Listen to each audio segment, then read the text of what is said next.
കൊച്ചുമിടുക്കിയോട് ഒരു പത്രക്കാരൻ ഇന്റർവ്യൂലൂടെ ചോദിച്ചു, എത്രാം ക്ലാസ്സിലാണ് പഠിക്കുന്നത്? ആ കുട്ടി മറുപടി നൽകിയത്, ഞാൻ പഠിച്ചിട്ടേ ഇല്ല എന്നാണ്. പഠിക്കാൻ അവസരമില്ല, ക്ലാസ്സില്ല, സ്കൂളില്ല.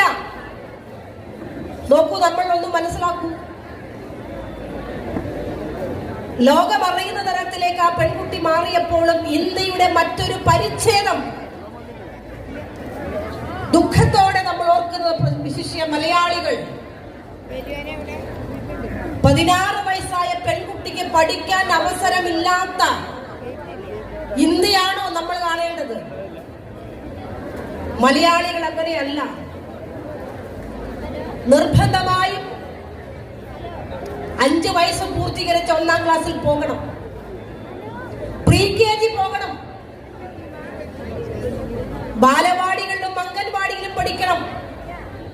ഒരു കുട്ടിയുടെ വളർച്ച ഓരോ പ്രായത്തിലും കൃത്യമായി നിർണയിച്ച അവസരം കൊടുക്കുന്ന മലയാള മനസ്സിൽ മോണോലിസയുടെ ചിത്രം വരയ്ക്കുന്ന ദുഃഖപൂർണമായ അവരുടെ വിജയത്തിന്റെ മറ്റൊരു വശമാണ്.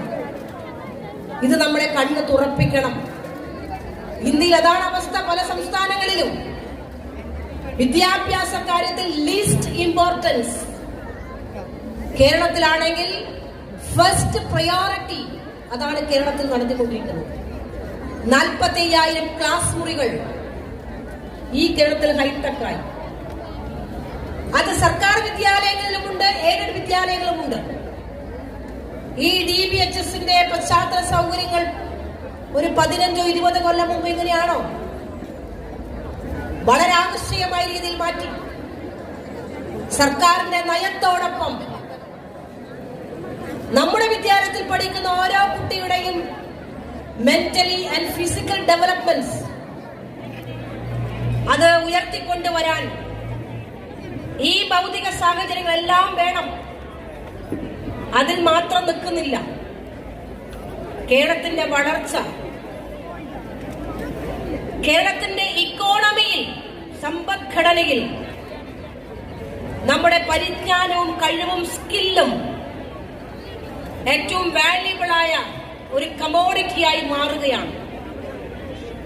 അതിന്റെ ഭാഗമായിട്ടാണ് നോളജ് ഇക്കോണമി എന്ന് പറയുന്ന പുതിയൊരു ഡെഫിനിഷൻ നമ്മുടെ കേരളത്തിൽ ആവിഷ്കരിച്ചു. ഏറ്റവും സ്കില്ലുള്ള കുട്ടികൾക്ക് അവരുടെ കഴിവുകൾ പ്രകടിപ്പിക്കാനും